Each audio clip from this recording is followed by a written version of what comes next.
Welcome, everybody, to the PHDJ podcast. My name is Mike. Yo, it's Joe. How you doing there, Joe? I'm doing good, man. Good. It's been 2 weeks since we chatted, and we were both away. We were, man. I'm still trying to catch up, as probably you are from being gone. I think I'm caught up, but those first couple of days, it's funny that the last couple of days when I go away are crazy busy because I try to get ahead of myself. And then when I get back, but I also have to admit, I did a good amount of work. Like I followed up on my leads. I actually wrote a couple contracts. I did some sales appointments up in my room on Zoom. So, wow. I mean, there is that benefit of you can actually be productive while you're traveling, especially not vacation. Like I wouldn't want to do that much stuff if it was a vacation, but this was a working trip. So it was a working trip, work conference. I agree, man. I got a few things done while I was in Arizona as well, man. And I think it's okay. You know what I mean? Like you said, I wouldn't want to do that if I had been in Jamaica or something. Like I would feel guilty sitting there on my laptop. But between seminars or, at night before I went to bed or, I was 3 hours behind in Arizona. So I'd wake up super early. I'd go work out. I'd come back and check my emails. So, and then, when you get back, you're kind of slammed as well with just boom, boom, boom. Let me catch up from being gone. And then me and you both went into shows, I think. Didn't you go right into shows? I had Thursday and Friday this past weekend. So, I came back and I don't know if you saw any of the travel delays on Thursday. So many people leaving Chicago were delayed. Some people didn't get home till Friday. They were supposed to get home Thursday. So I got super lucky. I left Wednesday morning. I had no problems getting into Newark. And the main reason I did that, I could have left Thursday morning and done my gig Thursday night, but I never would. But because of the delays, I wouldn't have made it. So you wouldn't have made it. And I came. Let me see. I got back Thursday, and then I had Friday. I'm still doing virtual stuff. I had a 3-hour virtual show on Friday. I mean, great money, huge company, and another one this Friday, which is crazy to me, man. Yeah, that's surprising. We it's so funny. We had dinner. Kelly and I had dinner last night with some friends. You remember Marshall Moore, right? You met him at some shows. I was sitting there looking at that picture. I was like, I know that guy. Man, Marshall's living down in Miami now with his wife, and they came up to see his kids for Father's Day. And he hit me up. He was going to be here for a couple days, so we went out to dinner with them. Yeah. And Bree, his wife, was asking me about, she's like, are you guys back to normal? And I'm like, hell yeah. I mean, even last year at this time, we were quote unquote back to, there was no more mask mandate. Dance floors were open. Yeah. People were in your face yelling requests at you. Like we were back to normal, Yeah. Yeah. Anyway, those are the only kind of non-back to normal things I've seen lately. Right. So why don't you go first, man? Tell us about, because I had never even heard of this show until you mentioned it on the show 2 weeks ago. First of all, how did you hear about it? I heard about it. They targeted, somehow it came up on Instagram 3 years ago. So the first year they did it would have been 2019. Okay. And it started coming up then, and Brian B. went. So Bunn went in 2019, and he was like, man, these guys are really doing cool stuff. I think that, when it comes back, obviously they didn't do 20 and 21. When it comes back, you should go, or you and Jan I should go, just to see, a really well-done conference. Obviously, ours is coming up in November. The Collective is coming up, and he just kind of wanted us to go. And I was like, man, I'm down, and leading up to that, we at Crate Hackers started a relationship with DJ Vice, and Vice was one of the guys that kind of put this on. So I had never met him in person. I had never met his manager, Henry DJ Echo, in person. Beat Source is kind of another partner with Crate Hackers, which is streaming DJing.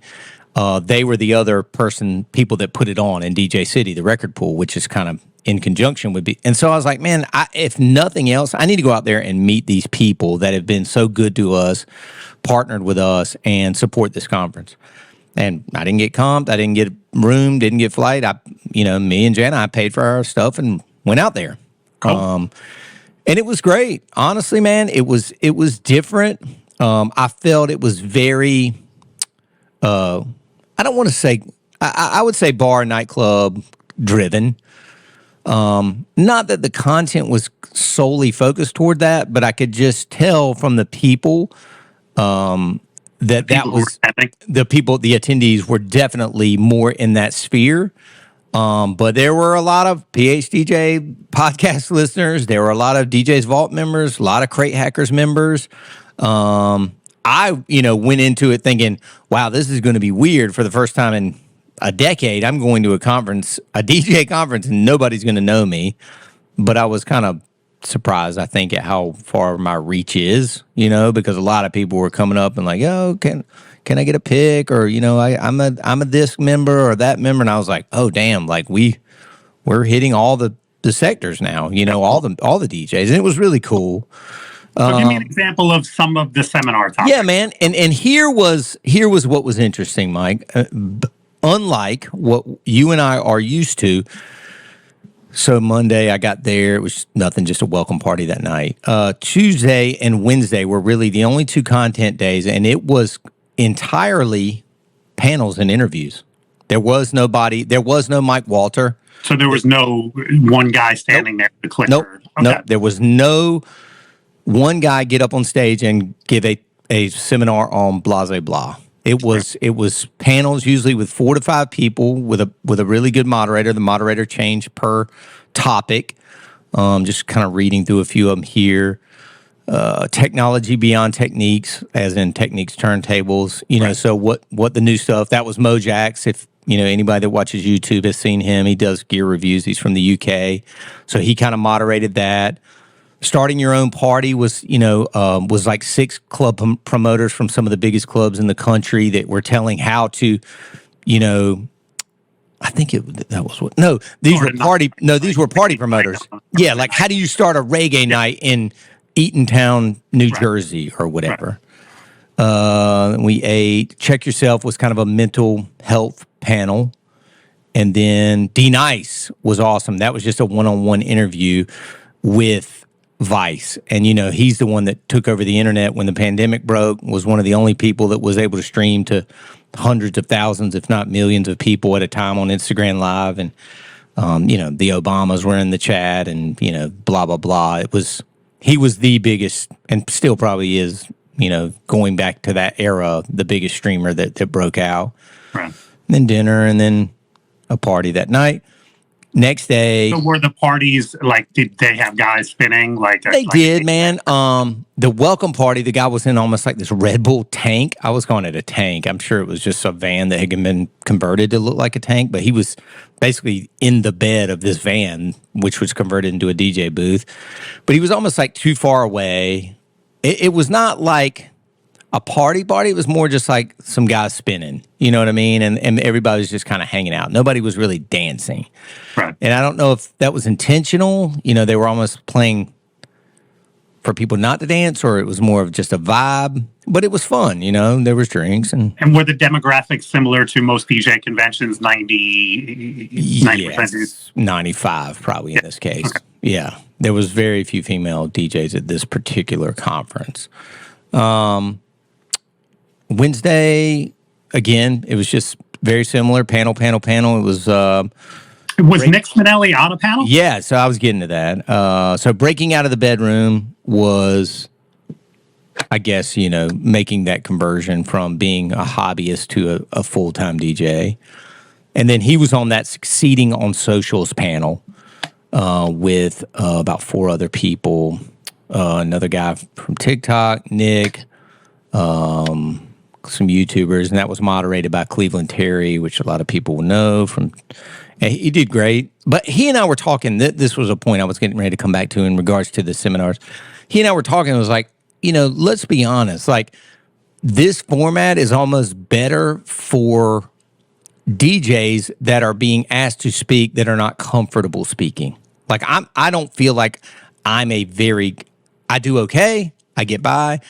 But when I look at somebody like you, and I'm not just saying this to blow smoke up your ass, I feel like you're at the pinnacle. I feel like your content could transcend to any other conference, whereas I don't think mine could. You know what I mean? I think you're that good and that polished. So I think this this particular format really worked for the Yeah, listen, I have been on a few panels in my career, and as a speaker, it's easy. I mean, you don't really have to prepare anything because you're going to get questions and you can answer the questions on the fly. And, if you're any kind of communicator and can, riff on a topic, you should be able to handle that. Absolutely. So, I would much rather be on a panel than I mean, I love doing a full seminar, but it's a lot of work. It is, man. It is incredible amount of work, and some people just aren't great up there. Yeah, that's something I think we all have to discover. I think a lot of people think because they can DJ, they can do bridal party introductions and make some announcements like, oh, I can do a seminar. It's not. It's similar traits and talents, but not exactly. I've seen a lot of people go up there and not be incredible. And listen, I'm sure in the very beginning I wasn't that smooth. Sure. Right. That was his kind of point with me, and I had to agree with him. But that was it, man. That was pretty much it. It was kind of a quick 2 days. A bunch of people you do know. Nate was out there, Jan, myself, some other guys that Dominic was out there, Aaron was out there. So we went out in the desert and shot some Crate Hackers commercials. Of course, it was that's cool. 111 degrees, and just me trekking through the desert like an idiot, right. So I'll send it to you later. We hadn't put it out yet, I don't think. But all in all, man, great trip. So I went in on Monday, and I was back Thursday night. Right. Nice. Good trip. I definitely would recommend it. Definitely a good conference. Very well done. Well organized. Do you know what the dates are next year? I do not. I'm on the site now, but I don't think it's been updated. It looks like it's still the same. And so what is the site? Beyond the Music? BeyondTheMusicRetreat.com. Okay, cool. And do you mind me asking what the ticket was? That's a great question, man. It wasn't too bad. Maybe $800. Hold on one sec. I'm always interested because DJs sometimes bitch about a $179 pass. And I don't think we get that conferences are way more expensive. It definitely was not that. I think the register link is closed for now, Mike, obviously. That's all right. I feel like it was $700 or $800. Okay, cool. Hey, sorry to interrupt our podcast, but I have to share something alarming with you. I just found out that there are some DJs who still aren't using DJ Event Planner. Can you believe it? I barely can. I mean, this software does it all. It streamlines everything you need to run a successful DJ business in one easy-to-manage system. DJ Event Planner is perfect for boutique DJs as well as large multi-ops. Your sales will increase with their best-in-the-business CRM tools and automated emails. And your customer satisfaction will go through the roof as your clients start to use the awesome online planning tools. Best of all, there's no software to install and no backups to worry about. So if you're one of those few DJs who haven't switched over yet, what are you waiting for? Head to djeventplanner.com right now and start your free 30-day trial. Go ahead. Joe and I will be here when you get back. Well, good. I can tell you this. You were missed in Chicago. A lot of people said to say hello. A lot of people were asking for you. I in the very beginning of my seminar, I asked for a show of hands how many listeners we have, and a lot of hands went up. So our reach, obviously, in something like Marquee, we expected that. It's good to hear in Arizona we had the same kind of reach. But I mean, listen, the conference itself was great. The part that I saw, like I said, I had to leave Wednesday morning right after the first seminar. So I basically only saw one. What's that? You didn't see Brian B., right? I did not see Brian B. I got to see Chris D'Amico. The knock on it, and I know Casey is going to hear this, and I'm sure he's well aware, the seminars were in a tent. Right. Outside the hotel. Yes, right. On Monday, before the seminar started, Monday was a beautiful day. It was like 75 degrees. I walked into that tent because I always like to see where I'm going to be speaking. I like to see my sight lines and everything else. And it was beautiful. The tent was comfortable. They had the air conditioning going. The guys were setting up. And I was like, all right, this is cool. But what? Can I pause the story real quick? Yeah. Why was it in a tent? I don't know. In other words, it was in a hotel, right? The conference was at a hotel. It was at a hotel. The main ballroom was being used for his exhibit floor. There is another room downstairs which isn't as big, but I think that there could be the seminars in that room, but Casey would have to answer that. Maybe we should have him on, or maybe he can comment when this is posted. But yeah, that was the downside. I literally, Joe, I knew I was sweating at one point. Well, no, wait, you didn't. I I interrupted the story. So then something happens, though, right? There's a storm or we had a really bad storm Monday night. I don't know if you saw the video. Lander, Quayne Tull, and me, and Kenny from Kentucky went out to dinner, and I literally booked a restaurant, Joe, across the street from the hotel. Yeah. Like it was a 50-yard walk. Okay. Well, when we left, there was such a storm coming down. We bolted from our hotel across the parking lot, basically, and all four of us got drenched. Wow. Yeah, and that changed the weather. It was very humid, very hot the next day, and the tent was incredibly uncomfortable. To the point where I wore a suit, which was, I guess, my mistake. Yeah.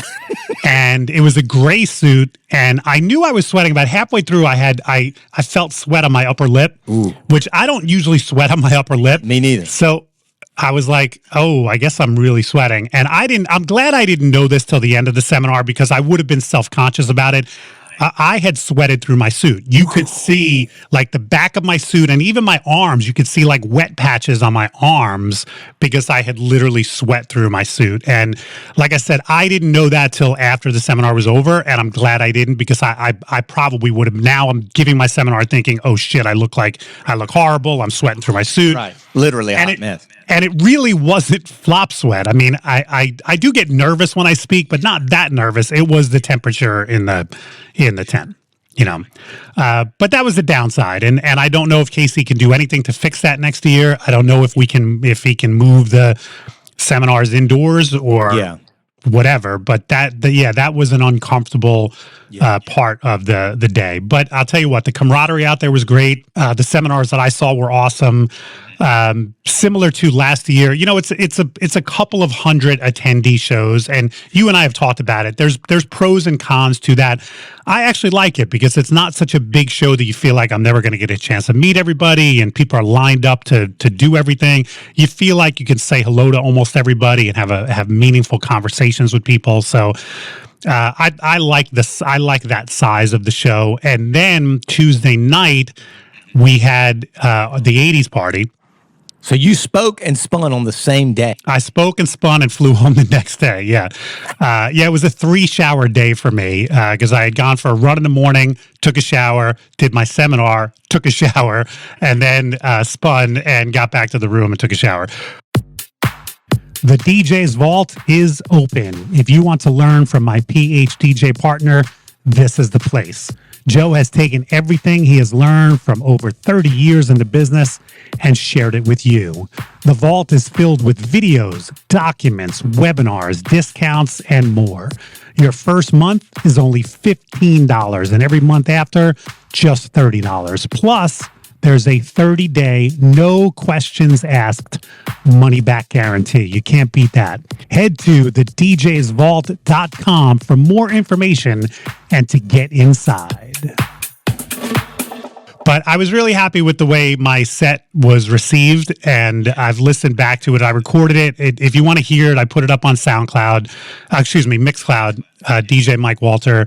I basically avoided any train wrecks, which when you're mixing for your DJ peers, that's your main thing. But I was happy with the programming, the song selection, and unlike what you were saying at your party, we actually did get people dancing. That's awesome. I think the theme and also the costumes helped. I think, you know, when people are in costume, even though, again, this was 90% dude. Sure. You know, there were a couple of women on the dance floor dancing, but like I was dancing with Mars. I was dancing with Howard Wallach. I was dancing with Jody Harris. So I was dancing with some women, but I danced with a lot of dudes. Mm-hmm. And I was having fun. So I went.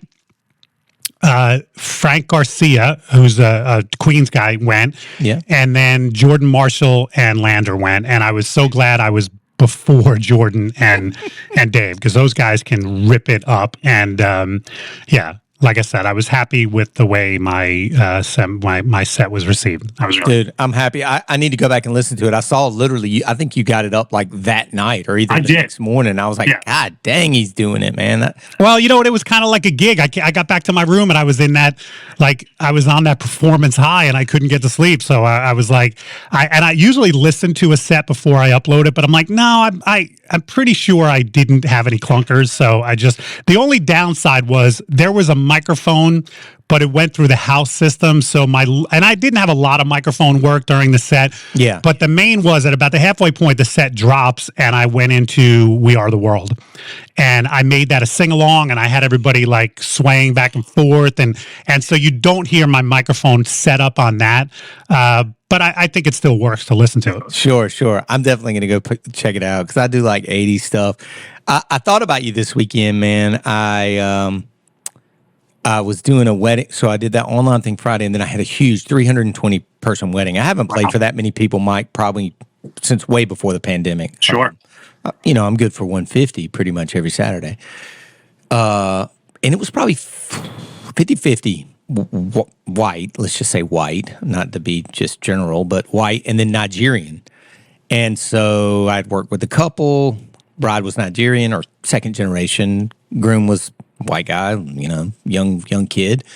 So the music, was back and forth. It was just typical wedding bangers and then this Nigerian stuff. So they gave you some Nigerian? They gave me a Spotify playlist, and then I went and bought or streamed those songs. I actually played a lot streaming, which I had never done before live. And there was a song. It's called It's like Jerusalem, is that a country or? Yeah, Jerusalem with an A on the end, Jerusalem or something like that. You can look it up. I'll send you the video. And all of a sudden they break into this line dance. And it was like pretty intense. And I'm like, uh-oh. And I'm thinking to myself, and I posted it and anybody that knew anything about Afro beats or Nigerian music were like, I was like, I don't know what this is, but it went off. And people were like, Jerusalem. And I'm like, and then somebody sent me the video on how to teach it. And I go, I'm going to go ahead and just forward that over to Mike and let him handle that part of it. But I don't know if it'll, come around there or if it'll, transcend into the mainstream. But they said it was kind of trending on TikTok at one point. So I might have to send you the video. Yeah, send me the video. I'd be happy to check it out. It was just whenever I hear something like that, I figure after 34 years DJing, if it hasn't been on my radar, unless it's something brand new. It's new, I think. It's new. Okay. All right. So it's not specifically just for Nigerians. Okay. I get that impression, but anyway, it went off. And so I'm going to send you the video so you'll be prepared if somebody hits you with it. Right.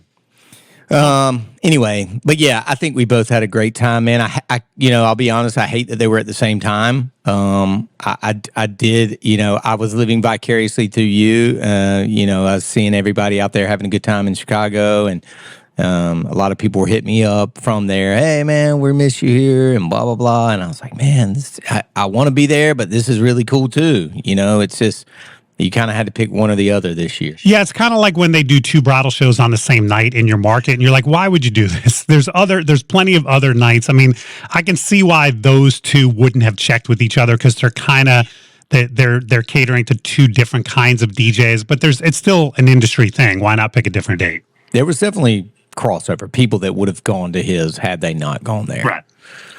But anyway, both really good. I think Mike and I will speak highly of both of them. So absolutely, yeah. I mean, really, other than the tent temperature, it was a great week. I wish I didn't have to leave early. I wish I could have stuck around for a lot more of it. But it was phenomenal. I highly recommend Marquee, and I think KC, tip of the cap to KC for all the effort he puts in. Did you see the award he gave me in the very beginning? Man, I'm sorry, I forgot. I should have. That's okay. It was, dude. I was so blown away. First of all, I was so emotional because he started by showing the video of Andy Ebon.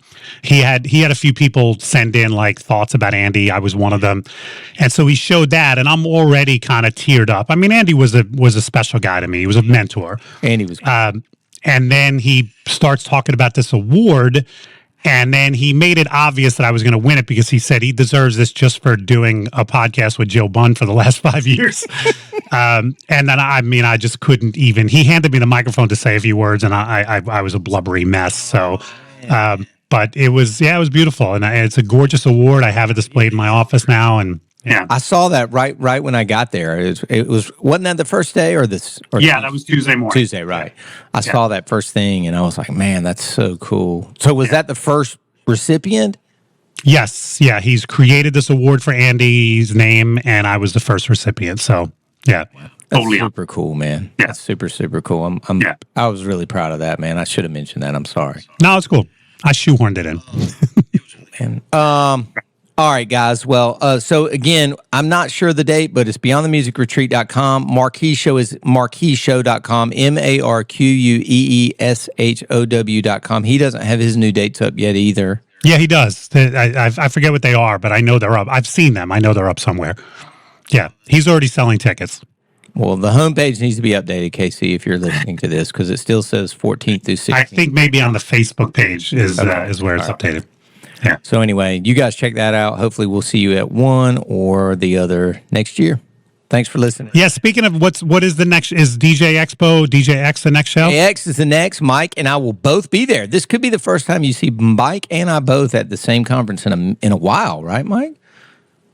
Expo last year, right? Yeah, Expo last year. Yeah, because you were there for that. That'd be the last time. Cool. We will both be at DJX in Atlantic City in August. I think that's DJX.com.